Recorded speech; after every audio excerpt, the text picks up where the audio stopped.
Sa video na ito dadalhin ko kayo sa isang alamat na hindi na dapat binubuksan pa. Ang alamat ng Baryo Kasilawan. Isang kwento ng trahedya, misteryo at mga kaluluwang hindi matahimik na bumabalik upang magbigay babala. Sumama kay Arnel, isang batang puno ng kuryosidad na naglakbay kasama ang kaibigan niyang si Kiko patungo sa lugar na ito kahit pa may babala ng panganib. Ano nga ba ang kanilang natuklasan sa ilalim ng ilog at paano sila nakatakas mula sa mga anino ng nakaraan? Ako nga po pala si Arnel, 12 years old. Mayroon po kaming alamat dito sa amin na sa tingin ko ay hindi pa naririnig ng karamihan. Ang sabi kasi ng mga nakatatanda ay hindi na raw ito kinukwento sa mga bata dahil baka raw matulad ang mga ito sa ginawa namin ng kaibigan ko. Noong una kong marinig ang alamat na ito ay sobrang na-excite ako. Siguro kasi mahilig talaga ako sa mga kwento ng nakaraan, lalo na yung mga misteryo na hindi pa nalulutas. Ang alamat ay tungkol sa isang malaking baha na nangyari raw noong 1930s. Ang sabi ng mga nakatatanda, may isang napakalakas na bagyo na rumagasa sa bayan namin. May isang baryo na natabunan ng baha at putik. Lahat ng bahay doon ay natangay ng rumaragasang tubig. Maraming tao ang nalunod at namatay. Ang sabi ng mga nakatatanda, hanggang ngayon daw ay hindi pa matahimik ang mga kaluluwa ng mga taong nalunod at namatay sa trahedyang iyon. Dahil sa alamat na iyon ay naging interesado ako sa kung ano ba talaga ang nangyari noon. Naghanap ako ng mga lumang dokumento sa bahay namin na may kinalaman doon.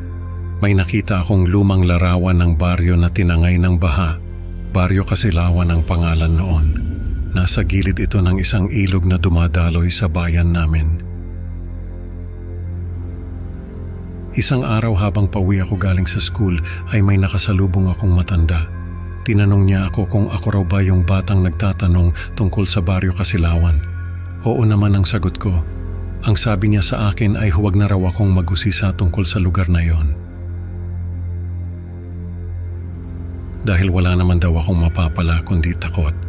Tumango lang ako at naglakad palayo, pero sa isip ko ay hindi ako titigil hanggat hindi ko nalalaman ang buong kwento.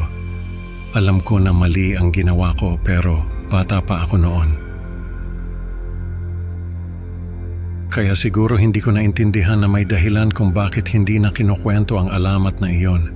Ang ginawa ko ay niyaya ko yung kaibigan kong si Kiko. Sabi ko sa kanya, puntahan namin yung lugar kung saan dating nakatayo yung Baryo Kasilawan. May nakuha akong mapa noon. Doon ko nalaman na yung ilog na dumadaloy sa bayan namin ay dating mas malawak. Sa paglipas ng panahon ay unti-unti itong lumiit. Pero yung lugar kung saan tinangay ng baha yung Baryo Kasilawan ay malalim pa rin hanggang ngayon. Bago kami umalis ni Kiko, ay pinuntahan ko muna yung matanda na nagbabala sa akin. Sinabi ko sa kanya na pupuntahan namin yung Baryo Kasilawan. Binigyan niya ako ng isang anting-anting. Sabi niya, itapat ko raw sa mga kaluluwa yung anting-anting at tatakbo raw ang mga ito. Naglakad kami ni Kiko. May dala kaming flashlight at yung lumang larawan ng Baryo Kasilawan.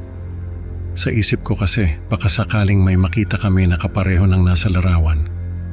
Pagdating namin sa ilog, sobrang tahimik. Parang walang ibang tao sa paligid. Yung tubig, parang salamin na sobrang linaw pero malamig sa pakiramdam. Tapos yung hangin, parang may dalang kilabot na hindi mo maintindihan.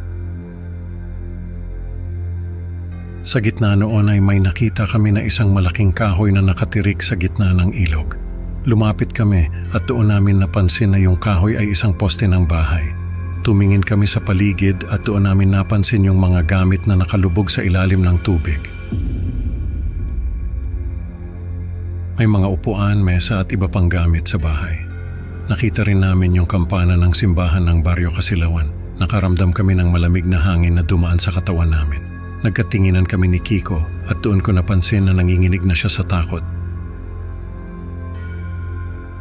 Sabi ko sa kanya, alis na kami.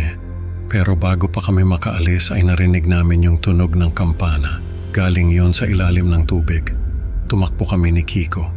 Pero hindi pa man kami nakakalayo ay nakita namin na may mga ilaw na nagmumula sa ilalim ng tubig. Marami yon, parang mga alitap-tap na naglalabasan. Napatigil kami sa pagtakbo. Nakita namin na isa-isang nagsilabasan yung mga kaluluwa. Parang mga anino na may sariling buhay. Yung iba parang tulala lang na naglalakad, pero yung iba nakatingin sa amin na parang may gustong sabihin. Nakakakilabot talaga, lalo na pag nararamdaman mo na para bang may gustong humila sa'yo papunta sa kanila. Nakita namin na may isang lalaki na naglalakad kasama ang asawa niya. May mga batang naglalaro sa gilid ng ilog, may mga babae na naghuhugas ng damit, lahat sila ay naglalakad sa ibabaw ng tubig. Hindi ko alam kung bakit pero parang nawala yung takot ko. Lumapit pa kami ni Kiko. Doon namin nakita na yung mga kaluluwa ay naglalakad sa ibabaw ng tubig. Hindi ko alam kung bakit nila ginagawa yon. Pero sa isip ko ay baka gusto nilang ipakita sa amin yung mga alaala nila noong nabubuhay pa sila. Nakita ko na si Kiko ay lumalapit pa sa gilid ng ilog. Tinawag ko siya pero hindi siya sumagot. Nakita ko na nakatingin siya sa isang grupo ng mga kaluluwa na naglalakad papalapit sa amin. Yung mga kaluluwa ay nakatingin din sa amin. Sabi ko, alis na kami. Pero hindi na naman sumagot si Kiko.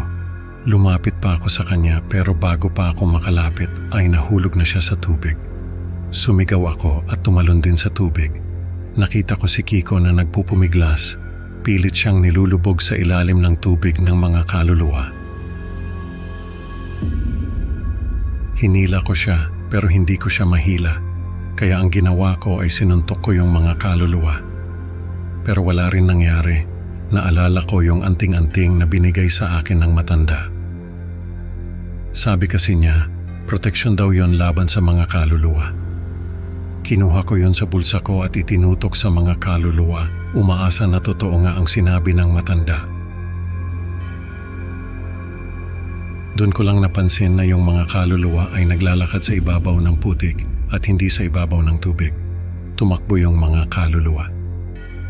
Nakahinga ako ng maluwag at nahila ko na palabas si Kiko. Tumakbo kami at hindi na lumingon pa. Pagdating namin sa bahay ay pareho kaming nilagnat. Dahil sa nangyari, natutunan ko na hindi lahat ng kwento ay dapat pakialaman. Kaya napagdesisyonan ko na ikwento ito sa lahat ng makakausap ko para naman hindi na maulit ang nangyari sa amin ni Kiko. Sabi nga nila, may mga bagay na mas mabuting iwan na lang sa nakaraan. Minsan ang kuryosidad ay nagdadala ng panganib. Natutunan ni na Arnel at Kiko na may mga kwento na mas mabuting hindi pakialaman. Salamat sa pakikinig mga kaibigan. Huwag kalimutang i-like at mag-subscribe sa Creepy Pinoy Stories para sa mas marami pang nakakakilabot na kwento. Hanggang sa susunod na upload mga kaibigan, tandaan, huwag maging sobrang curious, baka may bumisita sa inyo sa dilim.